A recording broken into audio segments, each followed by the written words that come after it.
Hi மக்களே வணக்கம். எல்லாரும் எப்படி இருக்கீங்க? நல்லா இருக்கீங்களா? நேற்று யாராச்சும் என்ன தேடுனீங்களா? என்னடா விலாக் வரல அப்படின்னுட்டு தேடுனீங்கன்னா ஒரு உண்மையை சொல்கிறேன். எனக்கு திடீர்னு நேற்று உடம்புக்கு முடியாமல் வந்துட்டு ஓகே, அதனால் எடுத்த வீடியோ கூட நான் அப்லோட் பண்ணலை. ஓகே, இன்னைக்கு கொஞ்சம் பரவாயில்ல. காலையில் எழும்பி சாப்பாடு எடுத்துகிட்டு போகணுன்னு சொன்னாங்க. ஓகே, அப்போ நம்ம சோத்துக்கு தீப்பற்ற வச்சிடலாம் அப்படின்னுட்டு அப்படியே தீப்பற்ற வச்சுட்டு அப்படியே காப்பியும் போட்டு வச்சு காப்பியும் குடிச்சிட்டேன். எங்கள் வீட்டுக்காரங்க வெளியே போகிறாங்க மீன் வாங்குறதுக்கு. என்ன மீன் வாங்கிட்டு வராங்கன்னு இனி தான் பார்க்கணும்.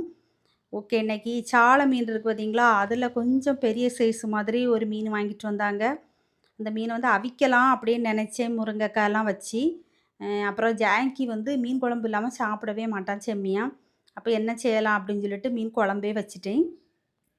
இந்த மீனுக்கு பேர் சத்தியமாக எனக்கு தெரியாது. ஆனால் சால மீனை விட கொஞ்சம் பெருசாக இருக்கும். அந்த பேரை ஒட்டி தான் ஏதோ வரேன்னு நினைக்கிறேன்.